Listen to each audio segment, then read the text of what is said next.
نو نبی علیہ السلام مبارک بچ دعا کولا سعد رضی اللہ عنہ فرمائی یو پاغه دعا کی دال فازو مبارک بدا سے ویل چې یا الله زل تا سره پناه غواړم د بخل نه او بیا به فرمایل یا الله زل تا سره پناه غواړم د جبن بزدلتیا نه بعد سړی بزدلی ګورم زمون په دین او په اسلام کې بیجا غوسه کول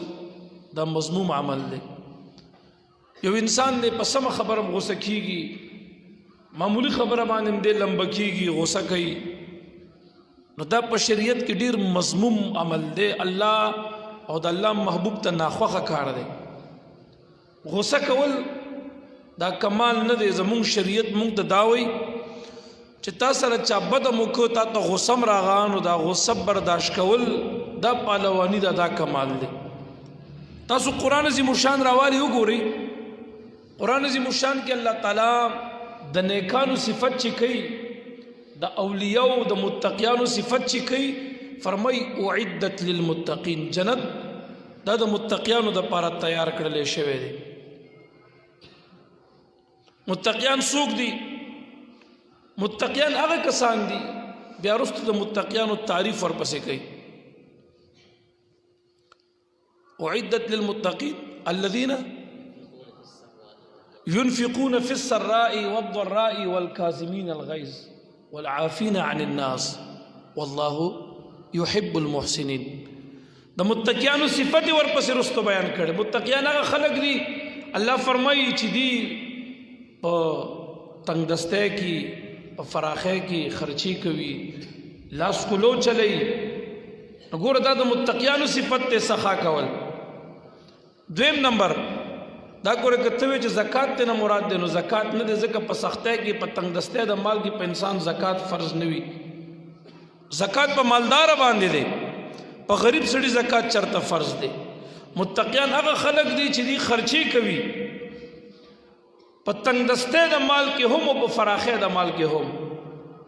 او متقیان هغه خلق دي چې دی خورون کې زغمون کې د غصې دی غصه برداشت کوي کنټرول کوي دا د متقی صفت دی غصه برداشت کول زین العابدین رضی الله تعالی عنہ د امام حسین سے بچے دی د مبارک یو غلام او دا غلام یو ځل راغی زین العابدین سے سره روان دی او یو د شیشې بوتل ور سره دی هغه کې تیل دی او دا تنه غزار شو د مبارک گندم کو او دا بوتل د زین العابدین سے مبارک پر خپو مبارک پرې وته نو خوږي کو زخمی کو د مبارک تیل امزایا کو د تکلیف مو رسول او جامع مرته گنده کی نو چې زین العابدین سے څنګه دی خپل غلام ته مخ رو ګرځولو نو دی غلام پوه شو چې خو بس ما ته غوسه کیږي دا خو زما آقا دی ما غلطیو کا ما دی خوګم کو گندم کو توان مې ورک نو چې څنګه دی غلام ته زین العابدین سے مخ را وړلو نو دا غلام ورته وی والکاظمین الغیظ اولیاء ګره هغه خلق دي چې هغه خورون کې د غصې دي نو د مبارک ورته ویل سم درته نه ما غصه د الله د پاره برداشت کا نو دا غلام ورته وی والعافین عن الناس اولیاء ګره هغه خلق دي چې خلقو تعافم کوي زین العابدین سے مبارک ورته ویل ما د خدای د پاره معاف کړي عفو مې درته کړي دا نو دا غلام ورته وی والله يحب المحسنین الله ګره نه ګکار خو خی زین العابدین سے مخ را وړلو وی اے خلق گواشی دا غلام ما د خدای د پاره آزاد ک د ما د نن د غلامه د بن آزاد کړي د سره ما احسان او نیکی مکړل یاد ساته دا صفت د اولیاء دی غسم درته نکوم معاف مم کی آزاد مم کی دا سه په قران باندې به سم دس عمل کول غرض می دی پوره چې ګوره غصه تسر چا بدو کو نو غصه برداشت کا غصه اوسغما د غصې د برداشت کولو طریقې مونږ ته شریعت چې خودلی یو دا چې تا ته غصه راغا نو په دغه وخت حدیث کې وی کته ولاړی نو تکینه د خپل هيئت بدل کا او کناس تن سملا د سره غصه ختميږي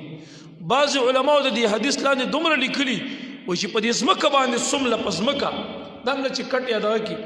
په دې اسمکه سمرو ځان سره لږ سوچو کا په خپل اصلیت او حقیقت باندې یکدم بستا دا غصه سړی شي حدیث کې وای دا غصه د شیطان نه دا شیطان الله د اور پیدا کړي نو د دې غصې دا توده د شیطان د خوا نه دی په ناحقه غصه مه کوه که بیا دې غصه نه سړېدله